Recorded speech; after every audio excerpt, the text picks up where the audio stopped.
Muchos investigadores dudan de la existencia de Jesucristo como un hombre de carne y hueso, o por el simple hecho de que no hay registros de nacimiento, ni transcripciones del juicio al que fue sometido, ni certificado de defunción.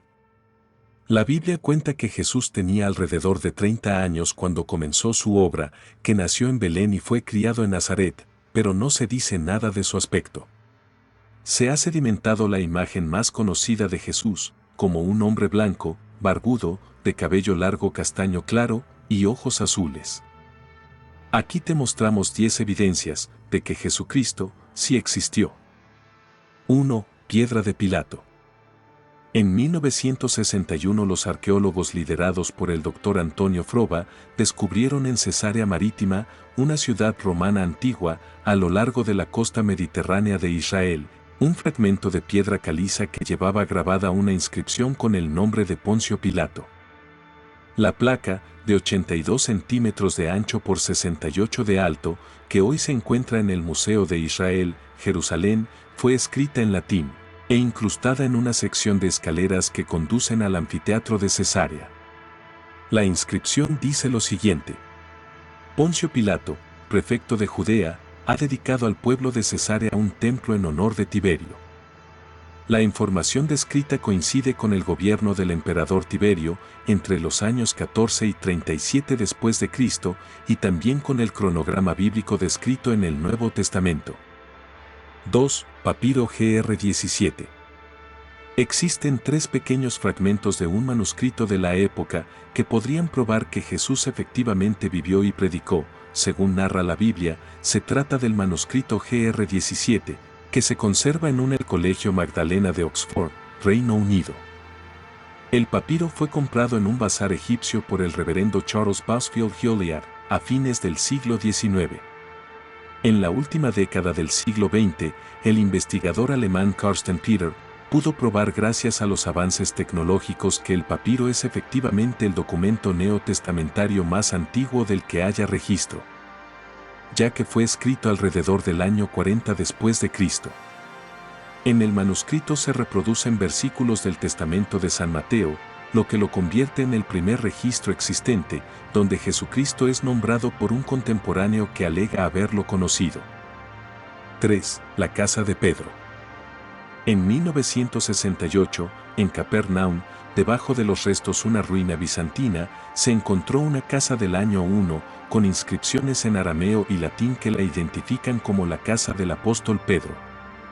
Los investigadores consideran que esta región corresponde a Betsaida, el pueblo en el que vivieron 3 de los 12 apóstoles de Jesús, Pedro, Andrés y Felipe, y en donde realizó milagros como la multiplicación del pan y pescado.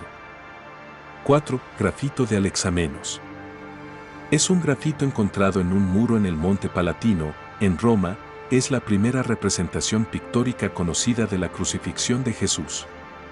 La imagen representa a un hombre con cabeza de burro, que estaría crucificado. A la izquierda hay un hombre que levanta una mano.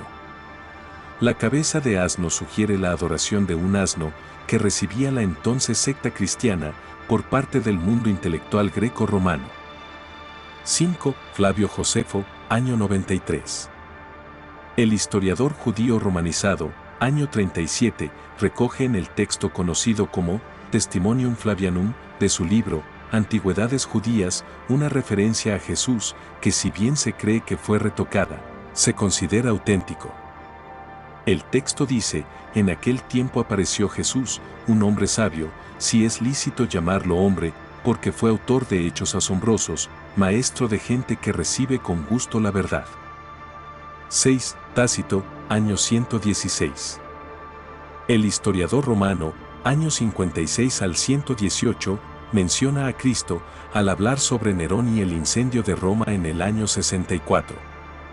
Informa de la sospecha que existía de que el propio emperador había ordenado el fuego y señala como para acallar el rumor, Nerón creó chivos expiatorios y sometió a las torturas más refinadas a aquellos a los que el vulgo llamaba cristianos.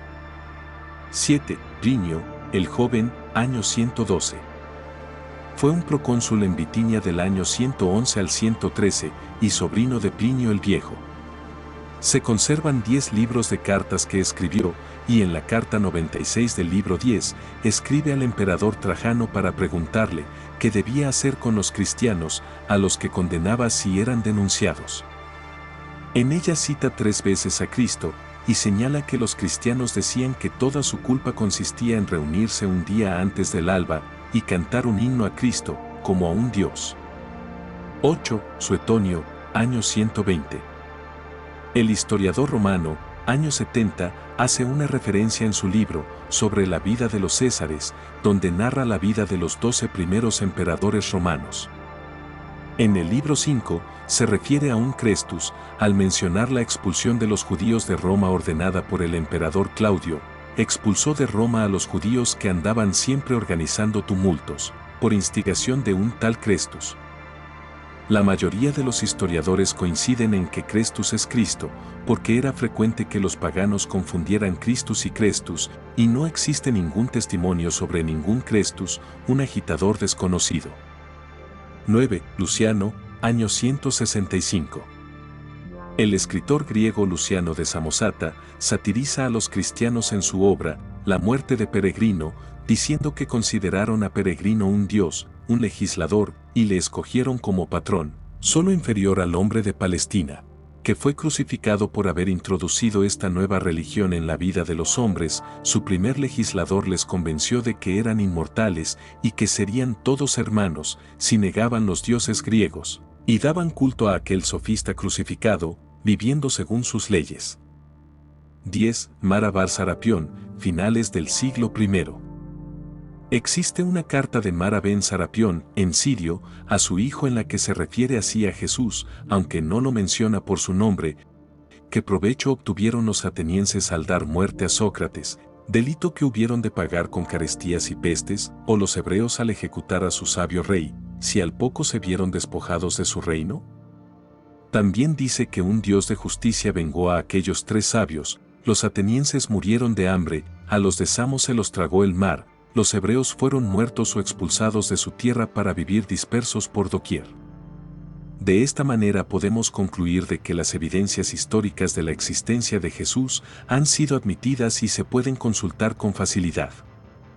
Además, a diferencia de otras figuras históricas controvertidas, la figura de Jesús se recoge en textos escritos en las décadas siguientes a su muerte, en textos de historiadores romanos y judíos, así como en textos cristianos.